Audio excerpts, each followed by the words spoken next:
નમસ્કાર દર્શક મિત્રો, દિલોક સત્તા શોમાં આપનું સ્વાગત છે। આપણા દેશમાં એવી દુર્ઘટના બની કે જેને સમગ્ર દેશને જ હચમચાવી નાખી। 17 વર્ષ સુધીના લાંબા રાહ જોયા બાદ 18મા વર્ષે રોયલ ચેલેન્જર્સ બેંગ્લોર એટલે કે આરસીબીને આઈપીએલમાં જીત મળી ત્યારે ઠેર ઠેર જશ્નનો માહોલ જામ્યો હતો, પરંતુ આ ખુશી ઝાઝી ટકી શકી નહીં। આ ખુશીનો માહોલ ત્યારે માતમમાં ફેરવાઈ ગયો જ્યારે એવા સમાચાર સામે આવ્યા કે બેંગ્લોરના ચિન્નસ્વામી સ્ટેડિયમની બહાર આઈપીએલ 2025ની ચેમ્પિયન ટીમ એટલે કે આરસીબીની વિક્ટરી પરેડ દરમિયાન નાસભાગ સર્જાતા 11 લોકોએ જીવ ગુમાવ્યા હતા। ત્યારે આ દુર્ઘટના જે બની છે તેમાં જવાબદાર કોણ? સરકાર, પોલીસ કે પછી કર્ણાટક ક્રિકેટ સંઘ? તે મુખ્ય સવાલ ઉઠ્યો છે।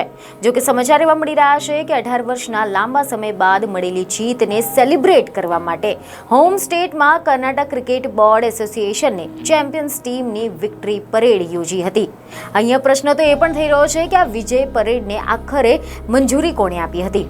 વિજય પરેડને નજરે જોવા માટે લોકોનો જાણે કે જુવાળ ઉમટી પડ્યો હોય। સ્ટેડિયમની બહાર 3 લાખ જેવી માધવ મેદની કિડિયારાની જેમ ઉમટી પડી હતી અને જોત જોતામાં આ ભીડ એ હદે બેકાબુ બની ગઈ કે તંત્રના ભોગે આ ભાગ દોડમાં 10થી વધારે લોકોનો જીવ ગયો હતો।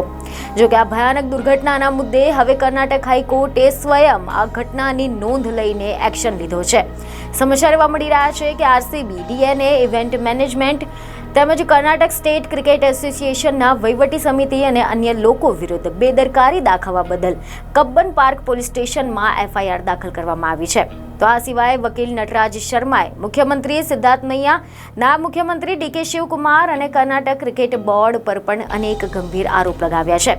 તેમનો આરોપ છે કે આ બધાએ કાર્યક્રમના આયોજન અને ભીડ વ્યવસ્થાપનમાં ગંભીર બેદરકારી દાખવી છે અને આના કારણે આ દુર્ઘટના બની હતી। જોકે ગૃહમંત્રી પરમેશ્વરાએ પત્રકારોને જણાવ્યું હતું કે સમગ્ર કાર્યક્રમનું આયોજન કેસીએ અને આરસીબીએ આયોજિત કર્યો હતો। સરકારે આ સમારોહમાં માત્ર ભાગ લીધો હતો। તમે જણાવી દઈએ કે એવી ખબરો મળી રહી છે કે બુધવારે અકસ્માત થયો હતો।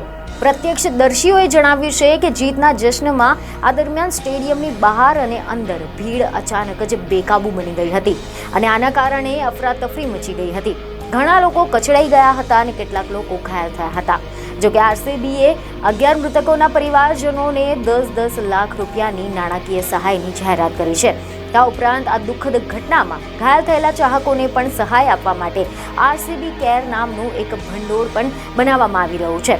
તો આ સિવાય કર્ણાટક સરકારે પણ મૃતકોના પરિવારજનોને 10-10 લાખ રૂપિયાનું વળતર આપવાની જાહેરાત કરી છે। બીજની ખબરો સાથે ફરી મળીશું। ધન્યવાદ।